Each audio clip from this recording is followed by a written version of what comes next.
శుక్లాంబరధరం విష్ణుం శశివర్ణం చతుర్భుజం ప్రసన్నవదనం ధ్యాయేత్ సర్వవిఘ్నోపశాంతయే.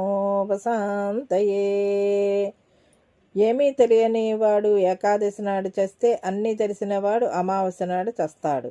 ఏమీ తెలియనివాడు ఏకాదశి నాడు చస్తే అన్నీ తెలిసినవాడు అమావాస్య నాడు చస్తాడు అనే సామెతను వివరించే ప్రయత్నం చేద్దాం. అర్థం: ఈ సామెత జీవితం, జ్ఞానం మరియు మరణం మధ్య ఉన్న సంబంధాన్ని వివరిస్తుంది. ఏమీ తెలియనివాడు అజ్ఞాని. ఈ వ్యక్తి జీవితం, మరణం గురించి అవగాహన లేని వ్యక్తి. అన్నీ తెలిసినవాడు జ్ఞాని. ఈ వ్యక్తి జీవితం యొక్క నిజస్వరూపాన్ని గ్రహించి మరణాన్ని భయపడని వ్యక్తి. ఏకాదశి హిందూ సాంప్రదాయంలో ఏకాదశి శుభమైన రోజుగా భావిస్తారు. అమావాస్య చీకటికి ప్రతీక. మరణం అంత్యం అనే భావనను కూడా సూచిస్తుంది. వివరణ: అజ్ఞానికి మరణం భయంకరమైనది. అందుకే శుభమైన ఏకాదశి రోజున చనిపోతే బాగుంటుందని భావిస్తాడు. జ్ఞానికి మరణం జీవితంలో సహజమైన భాగం. అతను మరణాన్ని స్వీకరించడానికి సిద్ధంగా ఉంటాడు. అందుకే అమావాస్య వంటి రోజున చనిపోయినా భయపడడు. ఉదాహరణ: ఒక వ్యక్తి జీవితం గురించి, మరణం తర్వాత ఏమి జరుగుతుందో తెలియక భయపడుతుంటే అతను అజ్ఞానికి ఉదాహరణ. ఒక వ్యక్తి జీవితం యొక్క నిజస్వరూపాన్ని గ్రహించి మరణాన్ని సహజమైనదిగా భావిస్తే అతను జ్ఞానికి ఉదాహరణ. ముఖ్యమైన అంశాలు: జ్ఞానం మన భయాలను తగ్గిస్తుంది. మరణం జీవితంలో ఒక భాగం మాత్రమే. జీవితం గురించి ఆలోచించడం ముఖ్యం. ఈ సామెత ఒక సామాజిక నమ్మకం, ఆధ్యాత్మిక భావనలను ప్రతిబింబిస్తుంది. ఎవరి స్థితిని వారే నియంత్రించుకోలేరు అనే భావనను ఆధ్యాత్మిక కోణంలో చూడటం మన జీవితంలోని అసమర్థతలను, పరిమితులను అర్థం చేసుకోవడానికి సహాయపడుతుంది. ఈ ఆధ్యాత్మిక సిద్ధాంతం మనం చేసే ప్రతి చర్యకు ఒక పరిమితి ఉందని, ఒక్కోసారి మనం ఏది కోరుకున్నా అది జరగదు అనే సత్యాన్ని సూచిస్తుంది. కొన్ని ఆధ్యాత్మిక ఉదాహరణలతో ఈ భావనను పరిశీలిద్దాం. ఉదాహరణ: గీతలోని కర్మ సిద్ధాంతం. భగవద్గీతలో శ్రీకృష్ణుడు అర్జునుడికి కర్మణ్యేవాధికారస్తే మా ఫలేషు కదాచన అనే సూత్రాన్ని వివరించాడు. ఈ సూత్రం ప్రకారం మన కర్తవ్యాన్ని పాటించడమే మన బాధ్యత. ఫలితాన్ని నియంత్రించడం మన చేతిలో లేదు.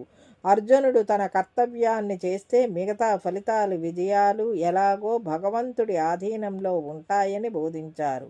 ఇది ఎవరి స్థితిని వారే నియంత్రించుకోలేరు అనే భావనను బలపరుస్తుంది. అర్జునుడు యుద్ధంలో విజయం సాధించాలని కోరుకున్నప్పటికీ చివరికి దైవ నిర్ణయం లేదా విధి ఎలా ఉంటుందో ఎవరికీ తెలియదు. కేవలం కర్మను చేయడమే మన కర్తవ్యమని గీతా సారం మనకు బోధిస్తుంది. ఉదాహరణ: రామాయణంలో వాలి మోక్షం. వాలి ఒక శక్తివంతుడైన వానర రాజు. అతని పౌరుషం, బలం, ప్రతిభలు చాలా ఉన్నతంగా ఉండేవి. కానీ అతడికి రాముడి చేతిలో మరణం పొందడం అనివార్యం అయ్యింది.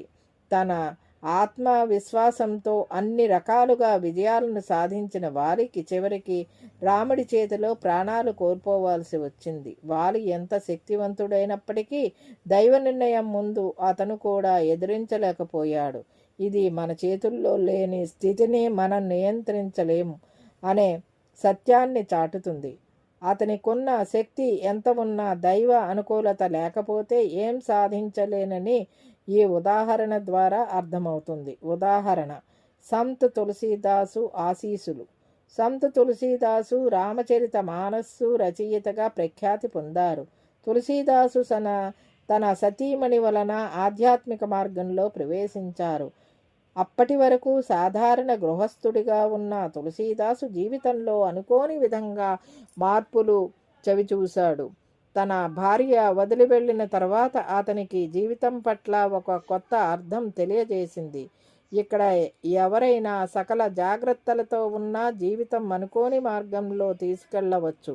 అనే భావన స్పష్టమవుతుంది. తులసీదాసు తన భార్యను కలిసేందుకు ప్రయత్నించిన దైవ సంకల్పం వేరే ఉండటంతో అతను ఆధ్యాత్మిక మార్గంలో నిలబడిపోయాడు. సారాంశం: ఆధ్యాత్మిక కోణంలో మనం చేసే కృషి, అనుభవం, తెలివితేటలు మన నియంత్రణలో ఉన్న ఫలితాలు దేవుడి లేదా విధి నియంత్రణలో ఉంటాయి. జీవితం ఎన్నో మార్గాల్లో మన స్థితిని నిర్ణయిస్తుందని, మనం అణిచిపెట్టలేని మార్పులు, కర్మ ఫలితాలు ఉంటాయని ఈ ఆధ్యాత్మిక సందర్భాలు మనకు గుర్తు చేస్తాయి.